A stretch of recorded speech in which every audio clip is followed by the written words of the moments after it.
Namaste beautiful people, welcome back to my channel. This is Tsheringma Sherpa and तपाईहरुलाई फेरि पनि स्वागत छ Hamro Makeup Studio मा. So आज चाहिँ तपाईहरुले thumbnail हेरेर थाहा पाइसक्नुभयो होला कि I am gonna be the bride and I am gonna do cultural bridal makeup look. So त्यही भएर I am really excited to be bride. अनि चाहिँ watch the video till the end and don't forget to like, share and subscribe Hamro Makeup Studio. So ढिला नगरिकन let's get started.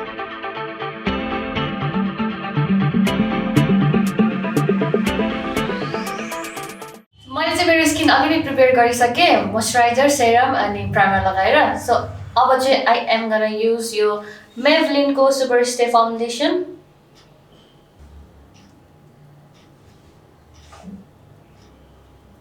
So Maybelline को foundation चाहिँ एकदम धेरै dry हुन्छ अनि म्याट पनि छ त्यही भएर यसको कभरेज धेरै भएको भएर अनि म्याट भएको भएर चाहिँ यसलाई चाहिँ छिटो ब्लेन्ड गरि हाल्नुपर्छ लगाउने बित्तिकै For concealer, I am using your Elegant को Pro Conceal to conceal my under eye.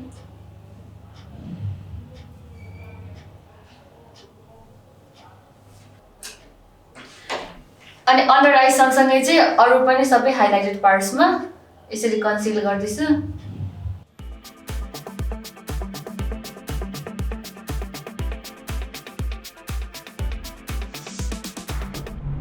Foundation र कन्सिलर को लागि चाहिँ एउटा टिप्स तपाईहरुको लागि ब्लेन्डिङ मा एकदम धेरै ध्यान दिनुपर्ने हुन्छ अनि तपाईहरुले जति ब्लेन्डिङ मा ध्यान दिनुभयो जति स्मुथली अनि जति जेन्टली मजाले ब्लेन्ड गर्नुभयो अनि जति टाइम लिएर ब्लेन्ड गर्नुभयो त्यति नै तपाईहरुको फाउन्डेसन र कन्सिलर चाहिँ स्मुथली बस्छ अनि तपाईहरुको मेकअप के हुँदैन है. And now I am gonna do my eyebrows real quick with यो LA गर्ल को ब्रो पोमेड.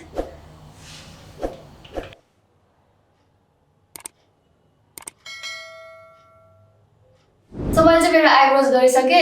सो आइब्रो को लागि चाहिँ एउटा टिप्स तपाईहरुको लागि यदि तपाईहरुलाई आफ्नो आइब्रोज नेचुरली मन पर्छ भने चाहिँ तपाईहरुको आफ्नै आइब्रो को शेपमा मात्रै लाइन गरेर कोर्नु होला.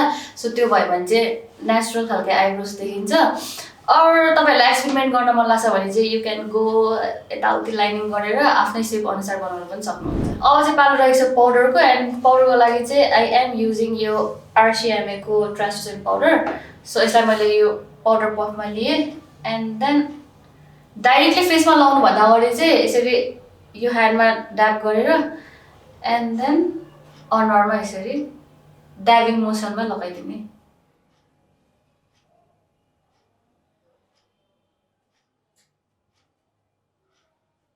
आई थिंक यो पाउडर लगाएको र नलगाएको पार्ट तपाईहरु हेर्न सक्नुहुन्छ. नलगाएको पार्ट अलिक साइनी खालको देखिरहेछ अनि यो चाहिँ सेट हुँदै अनि स्मुथ हुँदै आउँछ. पाउडर लगाइसकेपछि चाहिँ हल्का स्मुथ हुँदै आउँछ. यसरी ड्याबिङ मोसनमा लाउनु भयो भने चाहिँ पाउडर पफले तपाईहरुको स्किन स्मुथ हुँदै आउँछ. कन्टुरको लागि चाहिँ आई एम युजिङ यो LA गर्ल को ब्लश कलेक्सन इन ग्ल्याम शेडमा.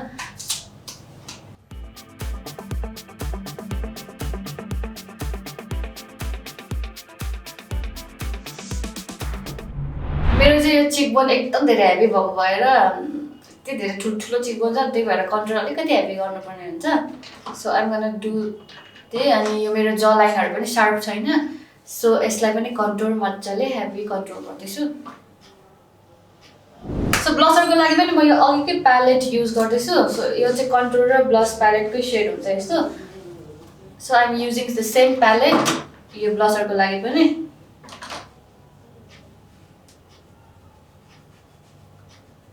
अब चाहिँ पालो रहेको छ आई मेकअप को. सो आई मेकअप को लागि चाहिँ आई एम युजिङ यो मर्फीको ज्याक्लिन हिल को प्यालेट. फर्स्टमा चाहिँ म यो मेरो आँखामा अलिकति हलो टाइपको आई मेकअप लुक गर्न लाग्छ आज चाहिँ. सो त्यसको लागि चाहिँ आई एम युजिङ यो लाइट ब्राउन सेड भनौँ न.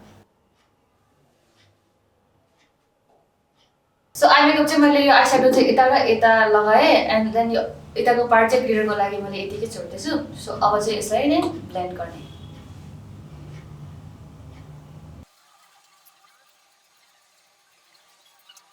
सो यो बोथ साइडको आई मेकअपलाई चाहिँ यसरी सर्कुलर मोसनमा ब्लेन्ड गरेर एन्ड देन अब पालो चाहिँ डार्क सेडको.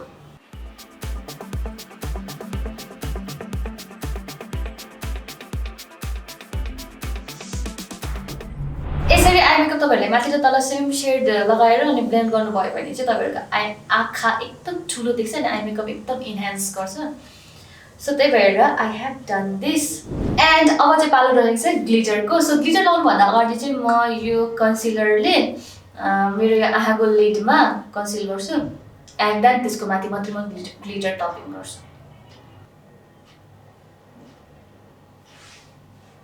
यो लाउँदाखेरि चाहिँ तपाईहरुले आफ्नो आँखाको आइबल ठ्याक्क छोएर थाहा पाउने एन्ड देन यसरी ट्याप गरेर हल्का ट्यापिङ मोसनमा लगाइदिनु एन्ड अब चाहिँ पालो रहेको छ यो एले गर्लको जेल लाइनर सो मैले बिर्सेछु आज चाहिँ एकदम धेरै एले गर्लकै प्रोडक्टहरु धेरै युज भएको रहेछ सो या यो जेल लाइनरको पालो आउँछ फर्स्टमा चाहिँ म आफ्नो यो इनर कर्नरलाई फिल गर्छु and then go with the wing liner पछिबाट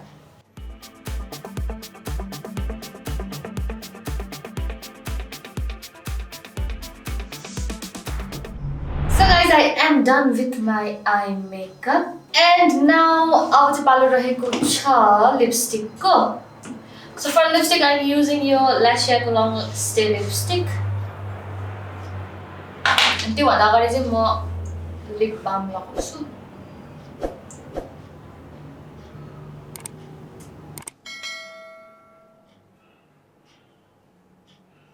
यो लिपस्टिक चाहिँ एकदम धेरै दामी छ सो आई विश मैले यसको अझै अरु शेडहरु पनि दिएको भए हुन्थ्यो जस्तो मलाई लागिरहेछ अब चाहिँ मेकअपको फिनिशिङ पार्टतिर म जान्छु and then I will be back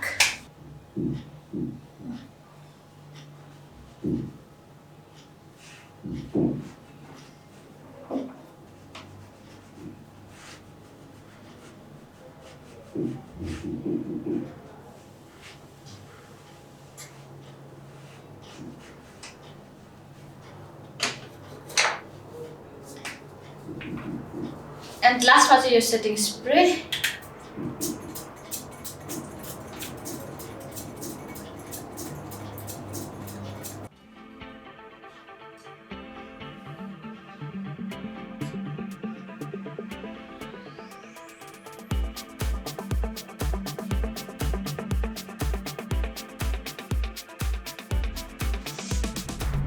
So this is the final look guys. तपाईहरुलाई यो मेकअप लुक कस्तो लाग्यो कमेन्ट गरिदिनु होला and don't forget to like, share and subscribe Hamro Makeup Studio and thank you for watching the video till the end.